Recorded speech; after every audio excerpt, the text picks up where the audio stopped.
Hello, my dear students. Once again, welcoming you all to this awesome platform of education, again named MK Jain classes.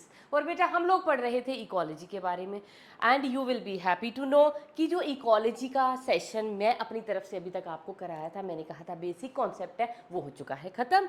जो related था आपकी old biology, मतलब जो old book है हमारी NCERT की, उसकी अकॉर्डेंस में था।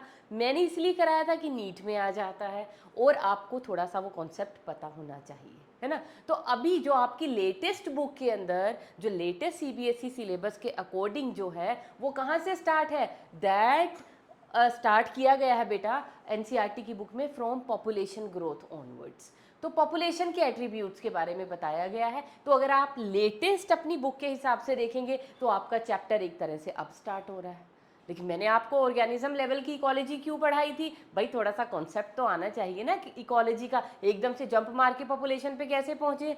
पॉपुलेशन किस चीज से बनी है, सेम स्पीशीज के organism which are able to interbreed among themselves, उनकी असेंबलेज को ही तो आप पॉपुलेशन बोलते हो। तो जब ऑर्गेनिज्म के बारे में कुछ पता होगा तभी तो आप आगे पॉपुलेशन के बारे में कुछ समझ पाएंगे। तो जस्ट एक कॉन्सेप्ट बिल्डिंग के लिए मैंने वो जो है आपको ऑर्गेनिज्म लेवल की इकोलॉजी करवाई थी। तो आज हम लोग स्विच करेंगे to the population level of ecology. Organism के बारे में हम सब कुछ पढ़ चुके हैं, तो आज हम किसके बारे में पढ़ेंगे, पॉपुलेशन। और अगेन अगर मैं आपको रिकॉल करवाऊं तो पॉपुलेशन क्या थी, पॉपुलेशन थी बेटा सिमिलर स्पीशीज के जितने भी ऑर्गेनिज्म एक पर्टिकुलर जियोग्राफिक एरिया पे एक पर्टिकुलर टाइम में अगर प्रेजेंट है। और मैंने क्या बोला है, क्या स्पेसिफिक होता है पॉपुलेशन के लिए, पॉपुलेशन में क्या होता है, पता नहीं आपने डेफिनेशन बोलते हुए ध्यान दिया कि नहीं दिया। पॉपुलेशन में क्या होता है, organisms of the similar species, बस इस चीज़ का ध्यान रखना है। तो क्या होनी चाहिए बेटा, सेम स्पीशीज के ऑर्गेनिज्म के ग्रुप को आप पॉपुलेशन कहोगे। और अगर सेम स्पीशीज के ऑर्गेनिज्म हैं तो they will be able to interbreed among themselves. तो दूसरी चीज़ उनमें क्या पॉसिबल है, इंटरब्रीडिंग पॉसिबल होगी। तो ऐसे ग्रुप ऑफ ऑर्गेनिज्म कौन से, जो सिमिलर स्पीशीज के हैं, एक ही स्पीशीज के हैं, एक जियोग्राफिकल एरिया पे रह रहे हैं, they are able to interbreed, उनके ग्रुप को हम क्या बोलते हैं, पॉपुलेशन। जैसे मैंने एग्जांपल दिया था, सपोज कीजिए we are taking the example of Delhi, Mumbai और एनी स्टेट। तो वहाँ पे क्या सिर्फ और सिर्फ ह्यूमन बींग्स रह रहे हैं, नहीं रह रही ना, वहाँ पे डॉग भी रह रही हैं, कैट भी रह रही हैं, डिफरेंट टाइप के प्लांट्स भी रह रहे हैं, एक्वेटिक एनिमल्स भी हैं, एक्वेटिक प्लांट्स भी हैं। तो अगर मैं बात करूँ, अगर मैं सिर्फ ह्यूमंस की बात करूँ तो ह्यूमन क्या हो गई, वहाँ की एक स्पीशीज़। तो सपोज दिल्ली के एरिया के अंदर जितने भी ह्यूमंस मिलते हैं वो क्या कॉन्स्टिट्यूट करेंगे, ह्यूमन की पॉपुलेशन। पूरा दिल्ली के अंदर कितने डॉग मिल रहे हैं हमें, तो डॉग क्या हो गई, एक स्पीशीज। तो डॉग जितने मिल रहे हैं वो क्या कॉन्स्टिट्यूट करेंगे दिल्ली में, डॉग की पॉपुलेशन। तो सिमिलर स्पीशीज का मतलब समझ गए। ऐसे ही कितने एंजियोस्पर्म वहाँ पे मिल रहे हैं तो वो एंजियोस्पर्म की पॉपुलेशन हो जाएगी। तो पॉपुलेशन का मतलब ये नहीं है जो कुछ भी वहाँ लिविंग प्रेजेंट है ऑल इज पॉपुलेशन, नहीं नहीं नहीं।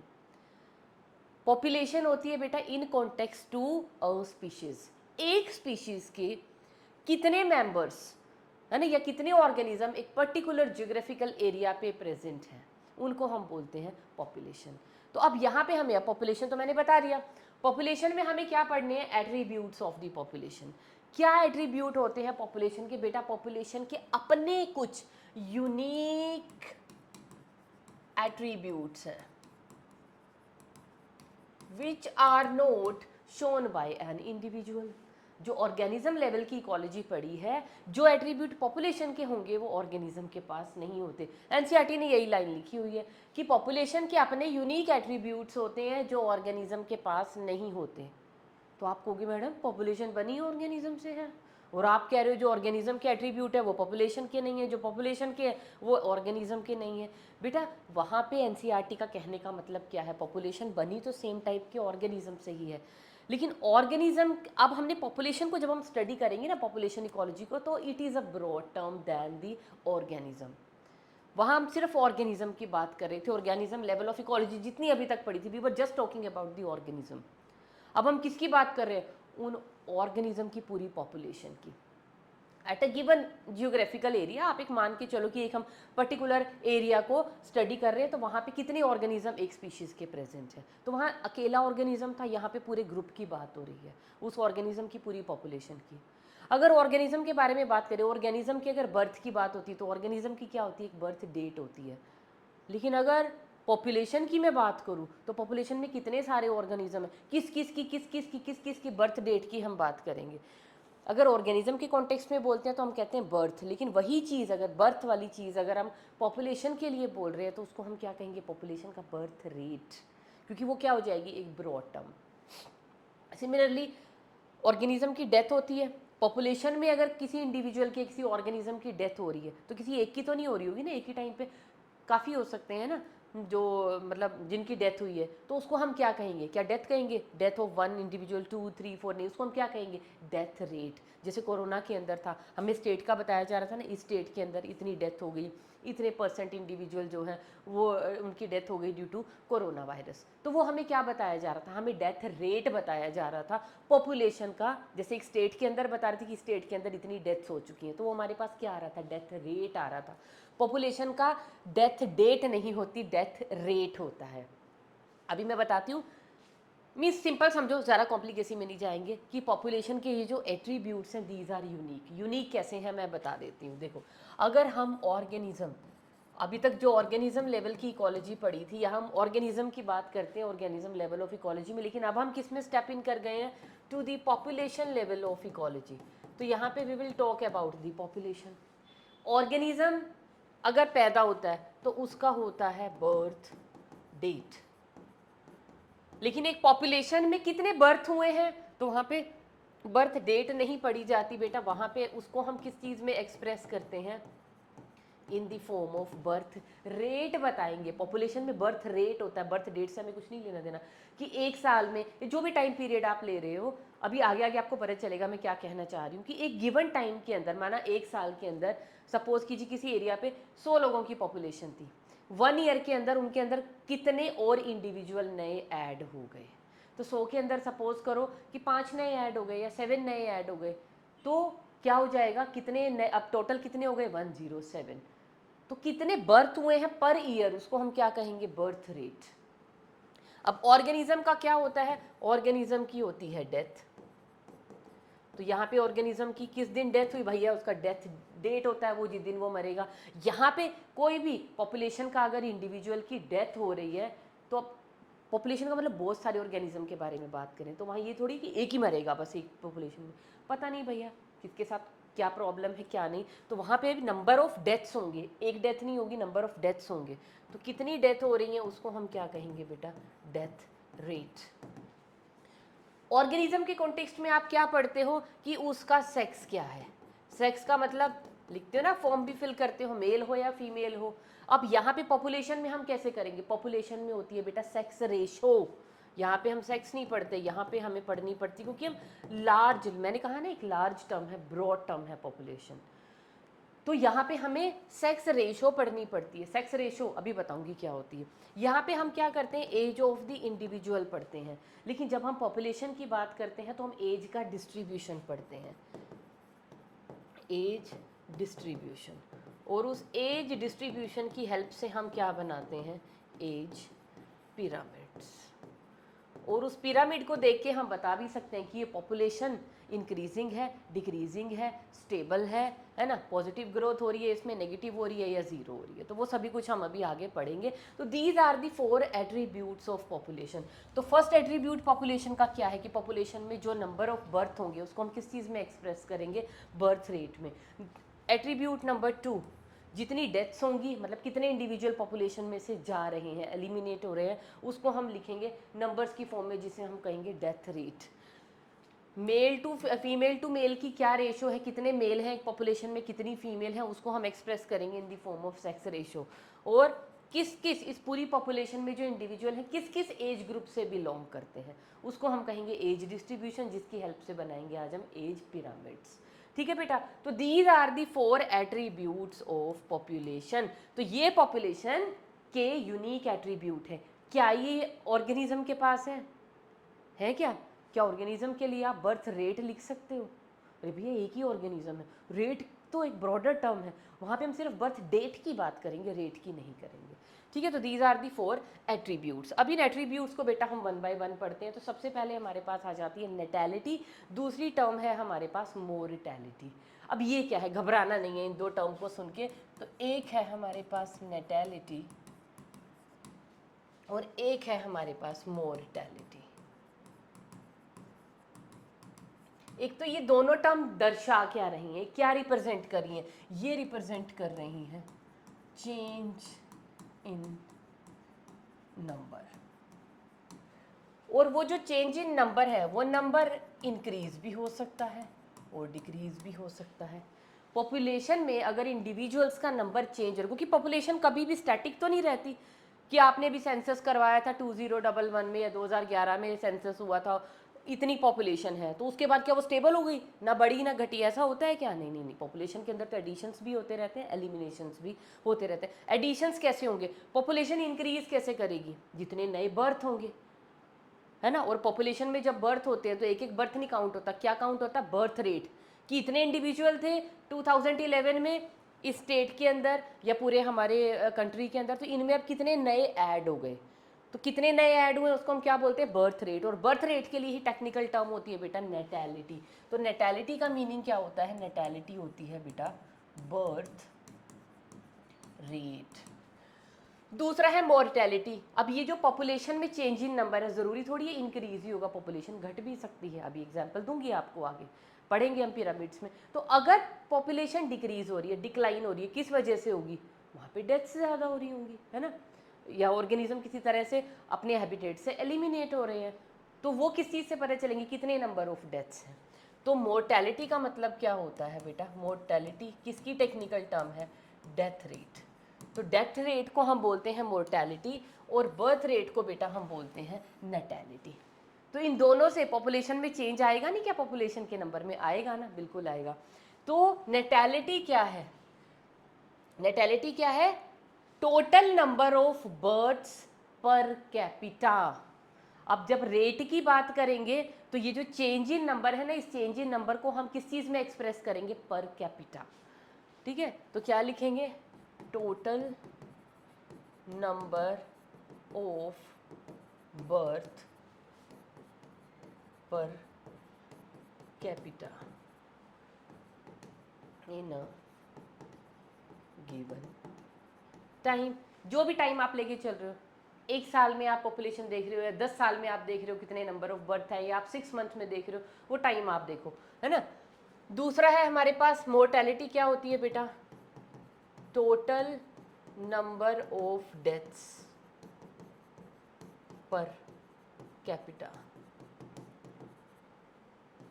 इन a given time at a given geographical area. ये भी आप ऐड कर सकते हो, वो पर कैपिटा से हमें समझ आ रहा है कि हम एक गिवन जियोग्राफिकल एरिया के बारे में एक पर्टिकुलर टाइम के अंदर जो भी चेंजेस आए हैं, इंक्रीज हुआ है तो बर्थ की वजह से होगा, जितने टोटल नंबर ऑफ बर्थ हुए दैट इज नेटैलिटी। और अगर डिक्रीज हुई है पॉपुलेशन तो वो हुई होगी किसकी वजह से? डेथ की वजह से। तो total number of deaths per capita, उसको हम बोलते हैं बेटा मोर्टेलिटी। तो बर्थ से क्या होगा? बर्थ से क्या होगा? टोटल नंबर ऑफ बर्थ से क्या होगी? पॉपुलेशन का जो साइज है, जो पॉपुलेशन साइज है दैट विल इंक्रीज। अगर बर्थ ज़्यादा है, क्योंकि बर्थ क्या करेंगे? पॉपुलेशन को बढ़ाएंगे। और अगर डेथ्स हो रही हैं, डेथ्स का क्या होता है? पॉपुलेशन साइज को, mortality tends to decrease the population size. बड़ी जनरल सी बातें हैं, यू ऑल नो, कोई बहुत रॉकेट साइंस हम लोग नहीं पढ़ रहे हैं, बड़ी जनरल सी चीज़ें सबको पता होती हैं, है ना। बस एक वो चैप्टर है हम उस ढंग से पढ़ा रहे हैं तो आप अरे पता ही नहीं क्या पढ़ा रहे, क्यों इतना सीरियस? कुछ भी सीरियस नहीं चल रहा अभी तक, everything is quite easy. Okay, तो ये हो गया बेटा नेटैलिटी और मोर्टेलिटी। और अभी अभी अभी इसमें एक चीज़ हो रहा है, अगर हम अपनी एनसीईआरटी पढ़ेंगे तो वहाँ पे हमें कुछ एग्जाम्पल दिए हुए हैं कि बर्थ रेट और डेथ रेट को हम निकालते कैसे हैं। कैसे समझाया हुआ बेटा हमारी एनसीईआरटी के अंदर? एग्जाम्पल लिया हुआ किस चीज़ का?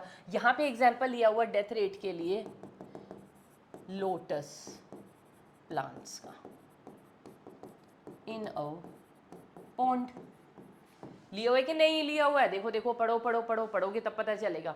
तो उसमें क्या एग्जाम्पल लिया हुआ है कि एक पॉन्ड के अंदर 20 लोटस प्लांट थे, है ना। Initially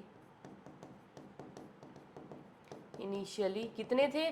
20 lotus plants. After 1 year 8 उनके अंदर ऐड हो गए, है ना।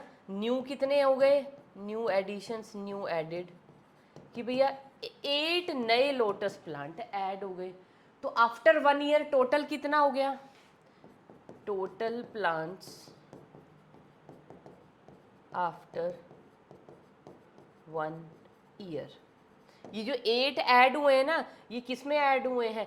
1 साल के अंदर ऐड हुए हैं, 1 ईयर में ऐड हुए हैं ये 8, कि 20 थे, उनमें 1 साल के अंदर 8 नए लोटस प्लांट ऐड हो गए। तो 1 साल के बाद टोटल पॉपुलेशन कितनी हो जाएगी बेटा? 20 + 8, 28, है ना। ऐसे कर लेते हैं, ये लो, ताकि आपको याद रहे 28 कहाँ से आया। 28 टोटल प्लांट आए। तो एक पॉपुलेशन थी 20 लोटस प्लांट की, उसमें 8 नए ऐड हो गए और पॉपुलेशन क्या हो गई? इंक्रीज हो गई। और पॉपुलेशन कितनी बन गई? 28। तो मैं पॉपुलेशन की बात कर रही हूँ, बर्थ रेट निकालना सिखा दो अब यहाँ पे। अब बर्थ रेट हम कैसे निकालेंगे बेटा? बर्थ रेट निकालने का फॉर्मूला क्या होता है? इसका होता है change in population. Delta N क्या डिनोट कर रहा है बेटा हमें? Delta N is the change in population upon original population into कितना चेंज इन टाइम हुआ है। तो डेल्टा एन यहाँ पे क्या है? Change in population. किसी भी चेंज को आप कैसे निकालते हो? यहाँ पे बढ़ रहा है तो आप ये चेंज कैसे निकालोगे? फाइनल माइनस इनिशियल करके, ठीक है। ये क्या है? एन क्या है? Original population. एक साल पहले कितनी थी एक्चुअल पॉपुलेशन, और डेल्टा टी क्या है? Change in time. तो यू आर क्वाइट स्मार्ट। बहुत बड़ी बड़ी कैलकुलेशंस आप फिजिक्स और केमिस्ट्री में करते हो, आपके लिए तो कुछ भी नहीं है, चुटकियों का काम है। चेंज क्या है? फाइनल क्या है? 28। इनिशियल कितने थे? 20 अपॉन ओरिजिनल पॉपुलेशन क्या थी? 20 इंटू चेंज इन टाइम क्या हुआ है? 1 ईयर के अंदर हमने देखा इंटू 1। तो ये कितना आ गया? 28 - 28 अपॉन 20। तो आप निकाल सकते हो इसकी परसेंटेज, वो आपके पास क्या आ जाएगा? बर्थ रेट आ जाएगा। यहाँ से कितना आ जाएगा ये बेटा? यही आएगा ना, 0.4। तो ये हमारे पास क्या आ गया? बर्थ रेट की 0.4 की दर से यहाँ पे क्या बढ़ रहे हैं? इंडिविजुअल्स इस पॉपुलेशन के अंदर ऐड हो रही है। तो इस तरह का क्वेश्चन आ जाता है कि ये इंडिविजुअल हैं 1968 में इतने थे, किसी भी चीज़ की पॉपुलेशन दे देंगे भैया, आफ्टर 15 ईयर या 25 ईयर, आफ्टर 56 ईयर इतने हो गए, ठीक है, इतने ईयर के बाद इतने इंडिविजुअल्स हो गए, तो भैया उनका बर्थ रेट आप कैलकुलेट करो। तो इस तरह के सिंपल क्वेश्चन आ जाते हैं। यहाँ पे भी एक एग्जाम्पल हमारी एनसीईआरटी ने हमें दिया है, और बेटा वो एग्जाम्पल हमारे पास क्या है? That example is of mortality में एग्जाम्पल हमें दिया गया है फ्रूट फ्लाई का। फ्रूट फ्लाई इन लैब कितनी दी गई है? 40 फ्रूट फ्लाई हैं, सॉरी हाँ 40 है आई थिंक सो, ऐसा ही कुछ नंबर है। सपोज करो हमारे पास टोटल फ्रूट फ्लाई हैं इन अ लैब, टोटल कितनी है? 44। डाइड इन 1 वीक, 4 मर गई। नेट कितनी रह गई, है ना? Left after death 44 - 4 = 40।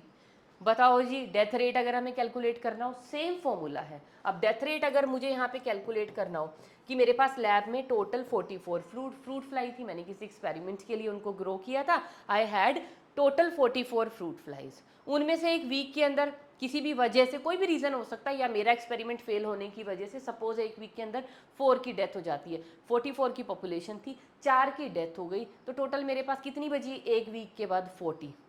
तो मुझे डेथ रेट निकालना है, डेथ रेट पर वीक, अगर मैं टाइम लेके चल रही हूँ 1 वीक का। तो कैसे कैलकुलेट करेंगे बेटा डेथ रेट को? डेथ रेट कैलकुलेट करने का तरीका again delta N upon N delta T. Delta N कितना है? 44 - 40 कितना आ जाएगा? और अपॉन ओरिजिनल पॉपुलेशन क्या थी? 44 इंटू टाइम क्या है? 1 वीक। तो this will come out to be 4/44। तो निकाल लेंगे आप इसका, है ना, कैलकुलेशंस करके आप निकाल लो इसको डेसिमल्स में कितना आपका डेथ रेट आएगा। तो इस तरह के बेटा यहाँ से क्वेश्चन आ जाते हैं बर्थ रेट में से और डेथ रेट में से। बर्थ रेट या डेथ रेट नहीं लिखा होगा तो क्या लिखी होगी, नेटैलिटी या मोर्टैलिटी। नेटैलिटी का मतलब नंबर ऑफ बर्थ्स, मोर्टैलिटी का मतलब नंबर ऑफ डेथ्स। तो हम क्या पढ़ते हैं पॉपुलेशन के लिए, इनको पर कैपिटा पढ़ते हैं, मतलब in a given time at a particular geographical area. Okay, इसके बाद बेटा नेक्स्ट एट्रीब्यूट, हमने पॉपुलेशन के 2 एट्रीब्यूट पढ़ लिए। देखो पॉपुलेशन के क्या क्या एट्रीब्यूट लिखे थे बेटा हमने, डेथ रेट, डेथ रेट को हम क्या बोलते हैं, that is known as natality. Birth rate को हम क्या बोलते हैं, मोर्टैलिटी। तो 2 एट्रीब्यूट मैंने आपको पॉपुलेशन के पढ़ा दिए। अब थर्ड पे आ रहे हैं जिसको हम क्या बोलते हैं, that is known as the sex ratio. अब सेक्स रेशो क्या होती है, number of females upon number of males. किसी भी पॉपुलेशन के अंदर कितनी फीमेल्स हैं कितने मेल के पीछे। वैसे तो है ना, नंबर आपको पता है काफ़ी डिस्टर्ब था, कुछ स्टेट्स के अंदर तो बड़ी बुरी हालत थी, यूपी, हरियाणा, राजस्थान, यहाँ पे तो आपको पता है कि फीमेल मेल का ये जो सेक्स रेशो है कितना गड़बड़ा चुका था। 886 पर 1000 मेल्स, 886 फीमेल थी पर 1000 मेल्स, इतनी ज़्यादा ये सेक्स रेशो गड़बड़ाई हुई थी। तो सेक्स रेशो क्या होती है बेटा, number of females upon number of mails. लिखते हैं ना कि 868 फीमेल पर 1000 ऑफ दी मेल्स, कि 1000 मेल के कंपैरिजन में फीमेल कितनी है, 868। लेकिन हमारी एनसीईआरटी ने बड़ा सुंदर एग्जाम्पल दिया है बेटा, उन्होंने ये गलत बात बिल्कुल भी नहीं की है। वो किस चीज़ को प्रमोट करते हैं कि फीमेल फिटिसाइड नहीं होना चाहिए, है ना। तो मतलब क्या कहते हैं, और वैसे भी नेचर भी क्या कहता है, female is the default sex. Default sex का मतलब समझते हो ना, बताया था मैंने ह्यूमन रिप्रोडक्शन के अंदर भी आपको कि फीमेल डिफॉल्ट सेक्स है, कि मेल तो एक स्पेशल केस है। कोई भी अगर जाइगोट है, अगर उसको वो स्पेशल कंडीशंस नहीं मिली, क्या टीडीएफ फैक्टर, वाई उसके पास नहीं है, वाई के पास टीडीएफ फैक्टर नहीं है, टेस्टिस डिटर्मिनिंग फैक्टर, तो क्या वो जाइगोट एबोर्ट हो जाएगा भाई। अगर उसको स्पेशल कंडीशंस नहीं मिली तो फीमेल तो वो बन ही जाएगा। मतलब बाय डिफॉल्ट सेक्स समझ रहे हो ना, कि कोई भी चीज़ अगर उसको स्पेशल कंडीशंस नहीं दी जाए, उसके पास वाई नहीं है, टीडीएफ फैक्टर नहीं है, तो क्या बनेगा, कुछ तो बनना है, तो वो क्या बनेगा, फीमेल बनेगा। तो डिफॉल्ट सेक्स होने के बाद भी, लेकिन हमारी इंडिया के अंदर हमारी सोसाइटी में बहुत सारी इविल्स हैं बेटा, है ना, बोलते हैं देवी है, ये है, वो सब चीज़ें हैं। आप पूरे के पूरे डिबेट्स और पता नहीं क्या क्या करके आए हुए जूनियर क्लासेस में इन चीज़ों के पीछे। तो ये सेक्स रेशो को हमें मेंटेन रखना चाहिए सोसाइटी। ये नहीं है जी फीमेल एम्पावरमेंट, वो तो होनी ही चाहिए, ठीक है। फीमेल वैसे अब किसी से कम है भी नहीं, वो चीज़ें एक अलग है। मेल और फीमेल दोनों की बैलेंस से ही सोसाइटी चलती है, तो वो बैलेंस नंबर में भी तो होना चाहिए ना। अगर मेल 1000 है और उनके पीछे फीमेल कितनी है, 868, उनका नंबर गड़बड़ा गया, तो सोसाइटी में क्या हो गया, सेक्स रेशो तो इम्बैलेंस हो गई। उस इम्बैलेंस से आप काम कैसे चलाओगे, नहीं चल सकता ना। तो अगर 1000 मेल हैं तो उनके लिए 1000 फीमेल्स भी तो होनी चाहिए, क्योंकि इतनी साइंस तो आप पढ़ चुके हो, है ना, रीजंस लिख सकते हो क्यों ये रेशो मेंटेन रहनी चाहिए। तो एनसीईआरटी ने तो बड़ा सुंदर एग्जांपल दिया, कैसे समझाया सेक्स रेशो को, कि अगर सपोज कीजिए हमारे पास 600 फीमेल है और 400 मेल है, कोई भी एक पॉपुलेशन है, वहाँ पे 1000 इंडिविजुअल्स हैं, उन 1000 इंडिविजुअल्स में से बेटा 600 फीमेल्स हैं और 400 क्या हैं, मेल्स हैं। तो फीमेल टू मेल के नंबर की रेशो जो होती है, इसको हम बोलते हैं सेक्स रेशो। कभी भी पॉपुलेशन में ये नहीं होता कि ये मेल पॉपुलेशन है ये फीमेल पॉपुलेशन है, नहीं भाई, पॉपुलेशन के अंदर तो आपको मेल और फीमेल दोनों मिलेंगे, है ना। तो वो मेल और फीमेल जो दोनों मिलेंगे, तो उनको, तो उसमें हम ये नहीं कह सकते कि अब कान नहीं खुलाना है ये पॉपुलेशन मेल है कि फीमेल है, भैया दोनों होते हैं। तो उस पॉपुलेशन में क्या होगा, सेक्स नहीं होगा, सेक्स की रेशो होगी, कि कितना कौन सा सेक्स है, कितना नंबर ऑफ सेक्स फीमेल का है, फीमेल सेक्स का है, और कितने number of individuals male sex को बिलोंग करते हैं। तो उस रेशो को, पर वो रेशो लिखने का ढंग क्या है, हमेशा ऊपर क्या आती है, नंबर ऑफ फीमेल्स, नीचे क्या आता है, नंबर ऑफ मेल्स, इसको हम बोलते हैं सेक्स रेशो। तो इसको डिक्लाइन नहीं होने देना है। उसके बाद आ गया बेटा हमारे पास पॉपुलेशन एज या एज पिरामिड्स।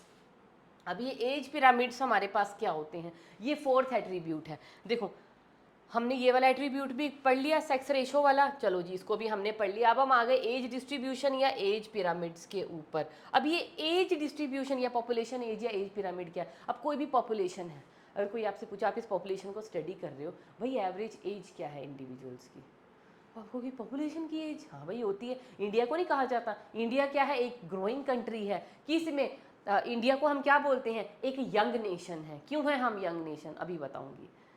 वो कैसे पता चलता है, हमारी पॉपुलेशन का जो एज है, एज डिस्ट्रीब्यूशन है पीपल का, उसको देख के पता चलता है कि जो हमारी पॉपुलेशन, जापान हो गया, इटली हो गया, उन कंट्रीज़ को हम क्यों बोलते हैं ओल्ड कंट्रीज़, क्योंकि वहाँ के मैक्सिमम इंडिविजुअल किस एज ग्रुप को बिलोंग करते हैं, टू दी ओल्ड एज। उसको हम पढ़ते हैं अभी। तो पॉपुलेशन एज या एज पिरामिड को भी छोड़ दो, what is population age. Population age को हम कैसे कैसे दिखाते हैं। पॉपुलेशन एज होती है, आप किसी पॉपुलेशन को स्टडी कर रहे हो, आप अपने ही देख लो, अपनी एक, आप जिस लोकेलिटी में रहते हो आसपास के आप 100 घरों को देख लो। उस 100 घर क्या कॉन्स्टिट्यूट कर रहे हैं, एक पॉपुलेशन कॉन्स्टिट्यूट कर रहे हैं। अब उस पॉपुलेशन में क्या एक ही एज ग्रुप के लोग हैं, नहीं है ना, वहाँ पे बुजुर्ग भी होंगे, वहाँ पे छोटे बच्चे भी होंगे, है ना, वहाँ पे कुछ आपकी एज के भी होंगे, कुछ आपसे बड़े भी होंगे। तो हर एक एज ग्रुप का पर्सन वहाँ पे है। तो भैया पॉपुलेशन की एज को कैसे रिप्रेजेंट करें, बड़ा मुश्किल हो गया ये तो। किस किस मतलब ऐसे एज बनाए, 0 to 5 वाले कितने हैं, 5 to 10 वाले कितने हैं, 10 to 15 है ना, स्टैट्स में चले जाएंगे ऐसे। तो हम लोग यहाँ पे क्या करते हैं, इकोलॉजी के अंदर हम पढ़ते हैं बेटा age pyramids. Age pyramid actual में क्या होते हैं, age pyramids are the graphical representation of the age distribution of individuals belonging to different age groups at a given time। किसी भी पॉपुलेशन का अगर आप एक ग्राफिकल रिप्रेजेंटेशन करें किस चीज़ की, उनका एज डिस्ट्रीब्यूशन का, individuals belonging to different age group at a given time. अब वो डिफरेंट एज ग्रुप मैडम वही काम हो जाएगा 0 to 5, 5 to 10, वैसे नहीं करेंगे, हमने और ब्रॉड क्लासिफिकेशन कर ली। कैसे, हम लोग इंडिविजुअल्स को क्लासीफाई करेंगे इनटू 3। प्री रिप्रोडक्टिव, समझ रहे हो प्री रिप्रोडक्टिव कौन है, जिनमें अभी एडोलेसेंस नहीं आई, नए पैदा न्यू बॉर्न बेबी से लेके और जिनमें अभी तक प्यूबर्टी का ऑनसेट नहीं हुआ है, वो सारे के सारे इंडिविजुअल, सारे के सारे, चाहे वो 5 ईयर का है, 3 ईयर का है, 7 ईयर का है, 9 ईयर का है, जिनमें अभी तक प्यूबर्टी का ऑनसेट नहीं हुआ है, वो किसको बिलोंग करेंगे, प्री रिप्रोडक्टिव। ये देखो ये लिखा हुआ है प्री रिप्रोडक्टिव एज ग्रुप को बिलोंग करेंगे। फिर आ जाते हैं रिप्रोडक्टिव, जिनमें प्यूबर्टी आ चुकी है अप टू, कब तक उनकी रिप्रोडक्शन की एज है। जैसे फीमेल के अंदर अगर हम ले, सपोज करो किसी फीमेल, मतलब फीमेल्स को प्यूबर्टी आ गई सपोज 11 ईयर्स पे, तो एवरेज एज हम क्या लेके चलते हैं, 11 to 13 लेके चलते हैं फीमेल में। तो 11 से लेके और कब तक फर्टाइल रहती है एक फीमेल, अप टू 50 ईयर्स। तो 11 से 50 ईयर्स का ये जो स्पैन हो गया फीमेल के लिए, तो इस एज ग्रुप को जितनी भी फीमेल बिलोंग करेंगी उनको हम किस में ले लेंगे, रिप्रोडक्टिव एज ग्रुप में। और उनके बियॉन्ड वाले, जिनके अंदर रिप्रोडक्शन की कैपेसिटी खत्म हो चुकी है, जो बुजुर्ग लोग हैं जो रिप्रोड्यूस नहीं कर रहे, उनको हम किस एज ग्रुप में ले लेंगे, पोस्ट रिप्रोडक्टिव एज ग्रुप में। तो हमने ये 3 एज के एज को डिस्ट्रीब्यूट कर लिया into 3 groups, pre reproductive, reproductive and post reproductive. और आपको समझ आ गई किस ग्रुप में किसको रखना है ना। इतनी तो साइंस पढ़ ली भैया, इतनी बायोलॉजी तो पढ़ ली, और इतनी बड़ी कॉमन सेंस की बात है। प्री रिप्रोडक्टिव, जिनमें अभी रिप्रोडक्टिव स्ट्रक्चर्स मैच्योर होने स्टार्ट नहीं हुए हैं, मतलब प्यूबर्टी नहीं आई है यहाँ पे, प्यूबर्टी से लेके और अप टू जो अभी रिप्रोड्यूस करने लायक हैं। और पोस्ट रिप्रोडक्टिव, जिनमें रिप्रोडक्शन की कैपेसिटी ऑलमोस्ट नील हो चुकी है, जो रिप्रोड्यूस नहीं कर रहे हैं। तो ये एज डिस्ट्रीब्यूशन को अगर हम ग्राफिकली, ये जो एज ग्रुप्स हैं अगर इनको हम ग्राफिकली रिप्रेजेंट करें तो वो क्या बनाएंगे, एक बनाएंगे एज पिरामिड। और वो एज पिरामिड को देख के हम पता कर सकते हैं कि ये पॉपुलेशन में जो ग्रोथ हो रही है पॉजिटिव हो रही है, नेगेटिव हो रही है, या ग्रोथ हो ही नहीं रही है, या ये पॉपुलेशन एक्सपेंडिंग है, डिक्लाइनिंग है, या स्टेबल है। तो वो अभी हम पता करने की कोशिश करते हैं। तो बेटा कैसे करते हैं हम ये सारा का सारा काम, ये पिरामिड कैसे बनाए जाते हैं। पहला वाला पिरामिड अपनी ही कंट्री का है, इंडिया का है। ये पॉपुलेशन कैसी है, एक्सपेंडिंग पॉपुलेशन है, पॉजिटिव ग्रोथ रेट दिखाया जा रहा है। कैसे, आपने देखा प्री रिप्रोडक्टिव जितने भी इंडिविजुअल्स हैं उनका नंबर देखो कितनी वाइड बैंड है। वाइड बैंड का मतलब काफ़ी सारे इंडिविजुअल्स इस एज ग्रुप से बिलोंग करते हैं।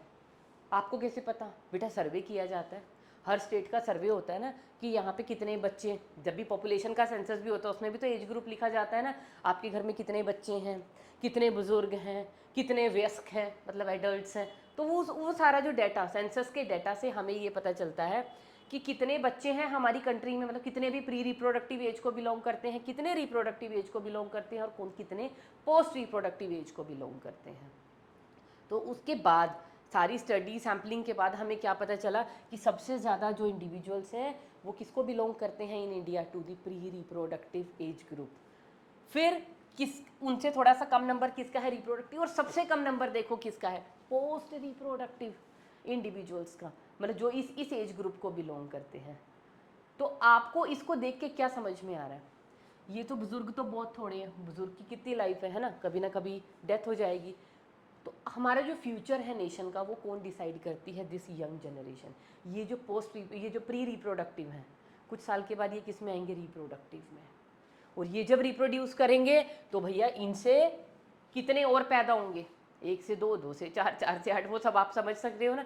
तो जिस पॉपुलेशन के अंदर प्री रिप्रोडक्टिव या रिप्रोडक्टिव एज ग्रुप सबसे ज़्यादा हो, वो पॉपुलेशन क्या होती है, क्या शो कर रही है, पॉजिटिव ग्रोथ।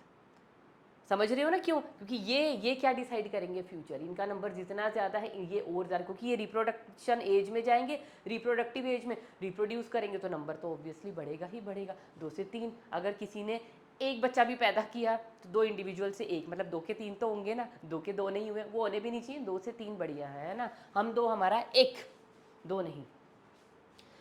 तो बेटा एक्सपेंडिंग पॉपुलेशन क्या है, इसको लिख लेते हैं अब हम। चलो, एक्सपेंडिंग पॉपुलेशन, ये वाला जो ग्राफ है ये किसका है, ये क्या डिनोट कर रहा है, ये डिनोट कर रहा है बेटा पॉजिटिव ग्रोथ। कि इस पॉपुलेशन, इसको देख के आपको पता चलना चाहिए ग्राफ को कि ये ग्राफ क्या डिपिक्ट कर रहा है पॉपुलेशन के बारे में, उसकी ग्रोथ के बारे में क्या बता रहा है। ये बता रहा है कि इस पॉपुलेशन की ग्रोथ जो है आने वाले टाइम में फ्यूचर में वो पॉजिटिव होगी, क्योंकि यहाँ पे सबसे ज़्यादा individual reproductive pro reproductive age में, प्री रिप्रोडक्टिव एज में है, तो पॉजिटिव ग्रोथ है। और कैसी पॉपुलेशन है ये आने वाले टाइम में और एक्सपेंड करेगी, मैंने कहा ना 2 से 3 मिनिमम भी अगर हम देखें, अगर 2 हैं मेल फीमेल है वो रिप्रोड्यूस करेंगे तो 1 तो फर्दर पैदा करेंगे ही ना, 2 नहीं करे है ना, करने भी नहीं चाहिए, वो फिर बार बार रिपीट करी, 2 से 3 तो पॉपुलेशन क्या करेगी, इंक्रीज होगी।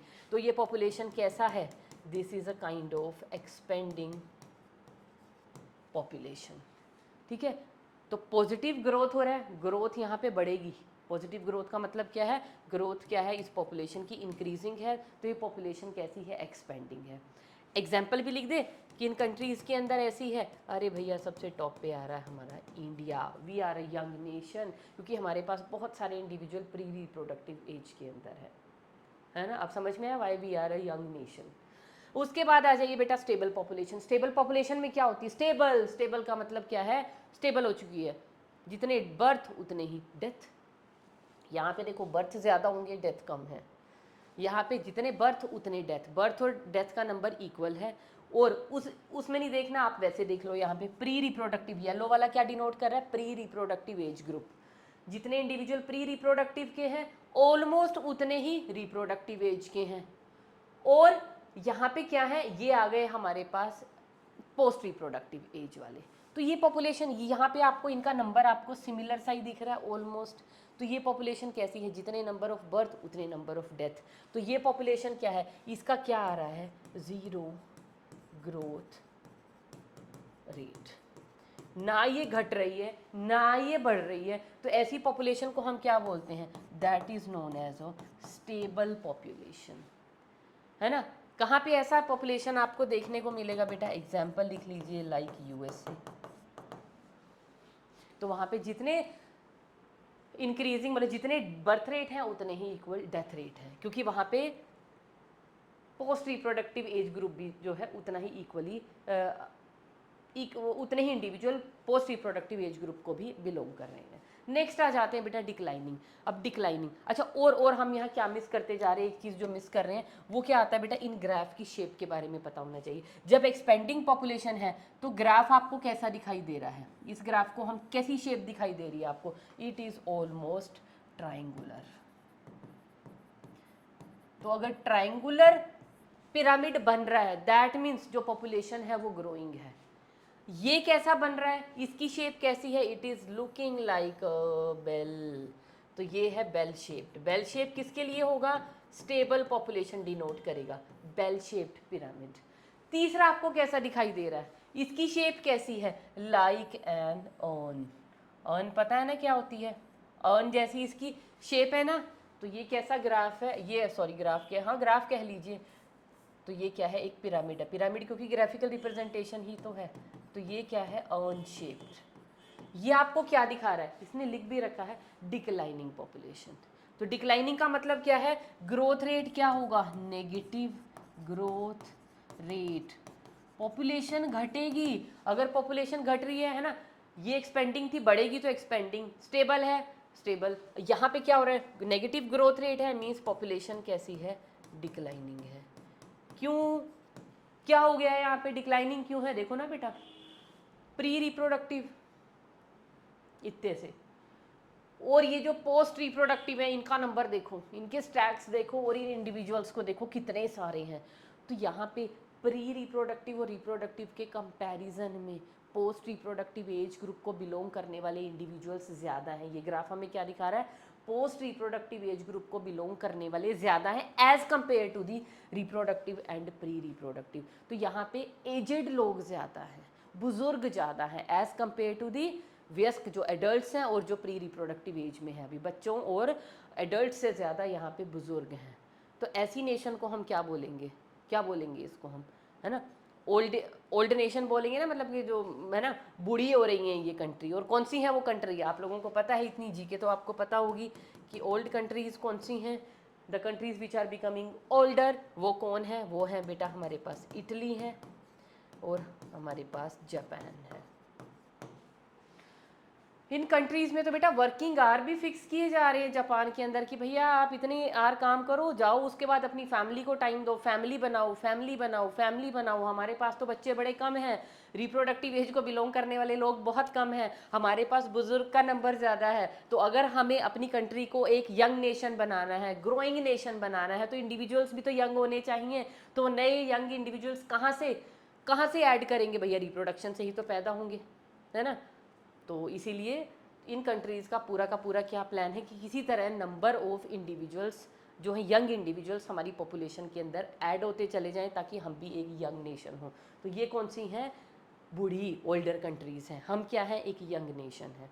तो ये हो गया बेटा triangular, bell shaped, urn shape. Urn shape होगा डिक्लाइनिंग पॉपुलेशन को दिखा रहा है, बेल शेप्ड है स्टेबल पॉपुलेशन को दिखा रहा है, और अगर ट्राइंगुलर एज पिरामिड है तो वो किसको दिखा रहा है, that is showing the expanding population.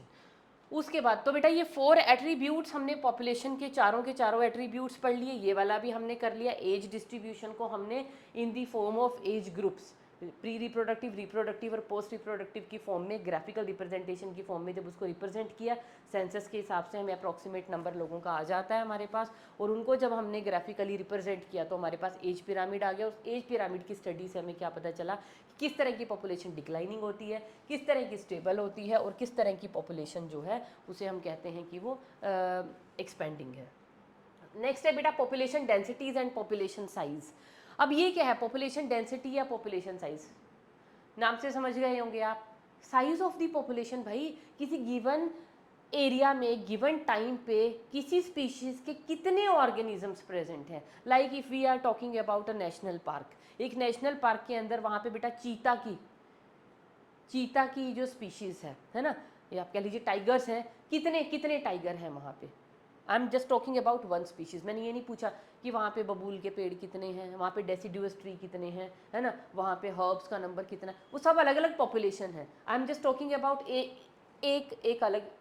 एक पॉपुलेशन की अगर हम बात करें कि गिवन जियोग्राफिकल एरिया में इस पॉपुलेशन के कितने इंडिविजुअल्स हैं, मतलब जैसे मैं कहूँ कि कितने टाइगर्स एक नेशनल पार्क के अंदर है, तो नेशनल पार्क क्या हो गया, गिवन जियोग्राफिकल एरिया, कितने टाइगर हैं, टाइगर की पॉपुलेशन की बात की जा रही है। सपोज कीजिए वहाँ पे 150 टाइगर है, तो वो क्या हो गया तो पॉपुलेशन का साइज़ क्या हुआ, किसकी पॉपुलेशन, एक टाइगर। ऐसे अगर आपको डेसिडुअस ट्री देखने हैं उनको काउंट कर लो, तो population size of deciduous tree, कितने वहाँ पे डेसिडुअस ट्री प्रेजेंट हैं। तो number of individuals present in a given geographical area at a particular time. तो पॉपुलेशन डेंसिटी क्या होती है बेटा,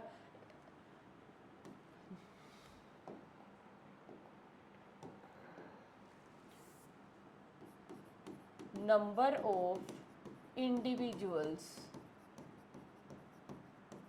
of a species present on a geographical area at a particular time. तो इसको हम क्या बोलते हैं? इसको हम बोलते हैं बेटा पॉपुलेशन डेंसिटी। और पॉपुलेशन डेंसिटी या पॉपुलेशन साइज को हम एक्सप्रेस कैसे करते हैं? पॉपुलेशन डेंसिटी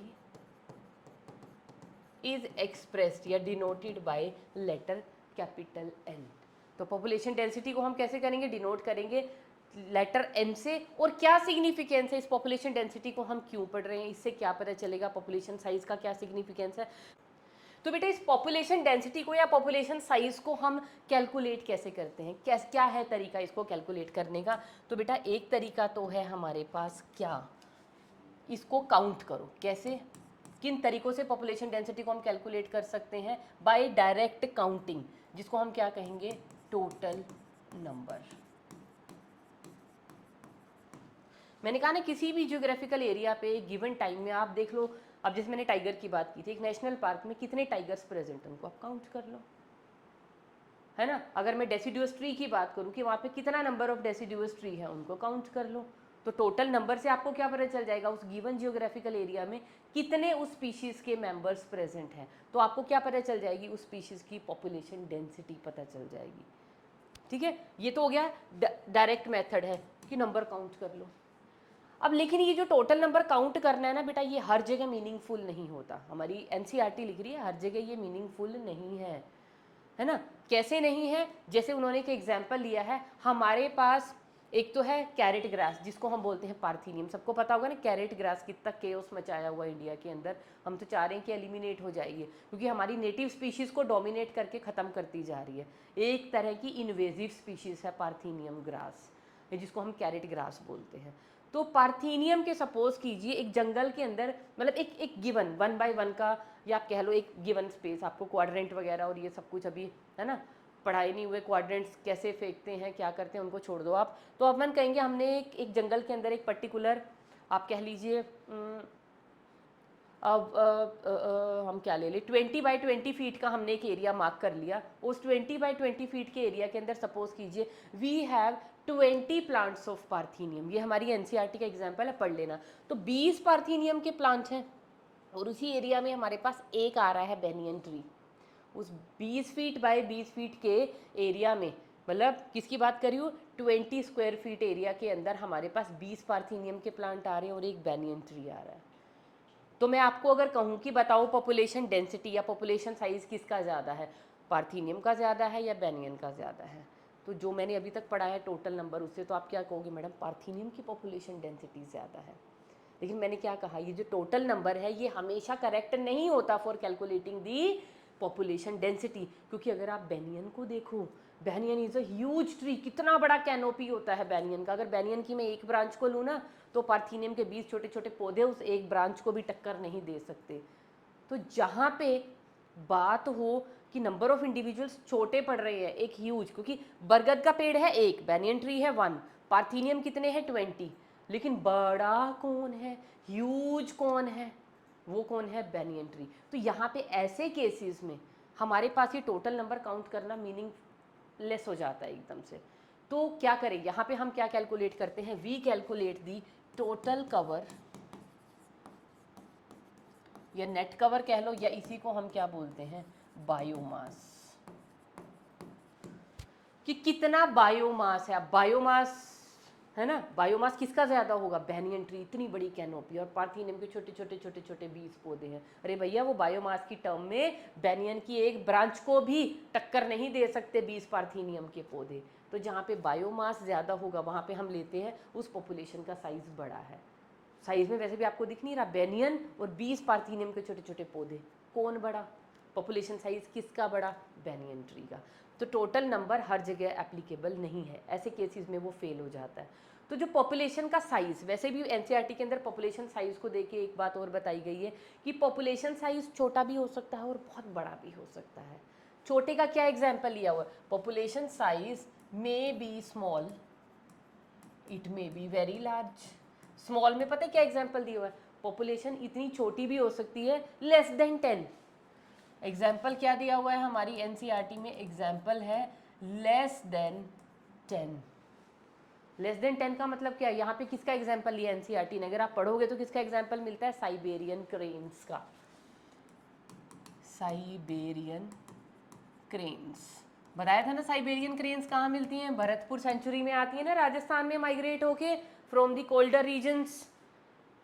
लेकिन आपको लगता होगा पहले बहुत सारी आती थी, लेकिन अभी क्या, उनका नंबर हार्डली दिखती हैं वो हमें, है ना। जो लोग उनको देखने जाते हैं ना स्पेशल भरतपुर सेंचुरी में कि भैया आप सीज़न आ गया, हमें साइबेरियन क्रेन्स देखने को मिलेंगी, तो वो देखने जाते हैं, उनको हार्डली देखने को मिलती है, क्योंकि उनका नंबर पता है कितना हो गया इन माइग्रेटरी बर्ड का, लेस देन 10।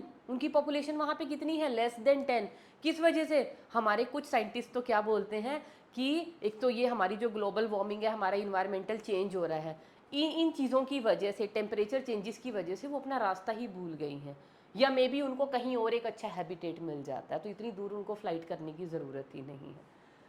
तो और दूसरा, लार्ज, कितनी लार्ज, देखो छोटी से छोटी इतनी हो सकती है कि नंबर 10 भी नहीं है, उसको भी हम पॉपुलेशन बोलते हैं, और इतनी बड़ी भी हो सकती है कि उसका नंबर हो मिलियंस, मिलियंस में भी हो सकती है। और मिलियंस का एग्जांपल पता है क्या दिया हुआ एनसीईआरटी ने, दैट इज क्लेमाइडोमोनास। क्या है क्लेमाइडोमोनास, पता है ना सबको, एल्गा है।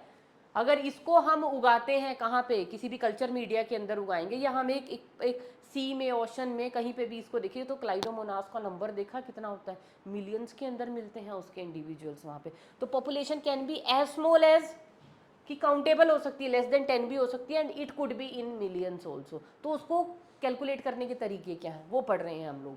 तो टोटल नंबर काउंट कर लो, लेकिन ये टोटल नंबर वाला हर केस में एप्लीकेबल नहीं है, तो हमें बायोमास टोटल कवर का नंबर तरीका भी आना चाहिए। एक तीसरा तरीका बेटा हमारे पास क्या होता है, इनडायरेक्ट मेथड्स। इनडायरेक्ट मेथड में हम क्या करते हैं, अब सपोज कीजिए आप चीता की या टाइगर की मैं कहूँ पॉपुलेशन साइज कैलकुलेट करो एक फॉरेस्ट में, तो आप दौड़ते हुए जाओगे, वाह वाह हम तो काउंट करेंगे, हम तो चीता टाइगर का नंबर काउंट करेंगे, देखो 1 2 3 है ना। आप ये 1 2 3 4 जब तक कर रहे हैं, तब तक वो ढेर लगा देगा आप लोगों के ऊपर अटैक कर करके, आपकी टीम को खा खा के, है ना। तो ऐसे केसेस में जहाँ पे जान को भी जोखिम है, खतरा है, तो वहाँ पे हम पॉपुलेशन को कैसे मेजर करते हैं, bye means of indirect method. और वो इनडायरेक्ट मेथड क्या है, हम किस तरह से इनकी पॉपुलेशन को कैलकुलेट करते हैं, या तो कैमरा से उनको देखो, है ना, with the help of cameras. जंगल में जगह जगह पे क्या लगाए जाते हैं, कैमराज, उनसे उनकी मूवमेंट देखते हैं, और उनके बॉडी के जो अलग अलग पैटर्न्स हैं, और जो ये लोग होते हैं फॉरेस्ट गार्ड और ये सब इनको ना उनकी शक्ल से ही, उनकी बॉडी को, उनका स्ट्रक्चर देख के पहचान लेते हैं कि ये एक गया, अभी आया वो पहले वाला नहीं है, ये उससे अलग है, ये दूसरा आया, तो उनका नंबर कैमरा में एक तरह से विजिलेंट होके चेक कर सकते हो। दूसरा क्या तरीका है, उनके जो पग मार्क्स होते हैं, जंगल्स के अंदर ना पग मार्क्स को स्टडी करते हैं। हर एक लॉयन या टाइगर के जो पग मार्क्स होंगे ना, वो बड़े पेक्यूलियर और यूनिक होते हैं। अगर आपको ये पग मार्क दिखा और कहीं दूसरा दिख रहा है, तो वो उनके प्रिंट्स लेते हैं और उनको मैच करते हैं, अरे तो दो अलग के हैं, दो तो यही हो गए। फिर कहीं और पग मार्क मिले, उनको इन दो से मैच करते हैं, अगर इन दो से मैच करें तो इन्हीं में से किसी का होगा, अगर वो अलग है तो भैया ये तो एक तीसरा भी प्रेजेंट है। तो इस तरह से कर करके दे कीप ऑन काउंटिंग। या फिर उनके फीकल पैलेट से, फीकल पैलेट, उनका जो फीकल मैटर है ना उसको कलेक्ट करो, उसकी केमिकल स्टडी से पता चल जाता है कि ये एक ही का फीकल मैटर है, कितने हैं, कितने मतलब ये फीकल मैटर अगर अलग अलग टाइप का होगा तो उतने ही अलग अलग टाइप के उस स्पीशीज़ के वहाँ पे इंडिविजुअल्स प्रेजेंट होंगे। ठीक है बेटा, तो ये तरीके हैं हमारे पास पॉपुलेशन साइज़ या पॉपुलेशन डेंसिटी निकालने के। तो कितनी ज़्यादा पॉपुलेशन है या कितनी कम है वो हम इन तरीक़ों से निकाल सकते हैं। और जो ये हमारी पॉपुलेशन है, पॉपुलेशन डेंसिटी या पॉपुलेशन साइज़ मैंने आपको वहीं पे करा दिया। तो अब ये किस चीज़ को अफेक्ट करते हैं, ये अफेक्ट करते हैं ग्रोथ को पॉपुलेशन की, है ना। पॉपुलेशन ग्रो कैसे हो रही है, कैसे डिक्लाइन हो रही है, और उसमें पॉपुलेशन साइज के डिटर्मिनेशन को हम कैसे बीच में इनकलकेट करेंगे। इन चीज़ों को बेटा we will take up in the next lecture. So that's all for today.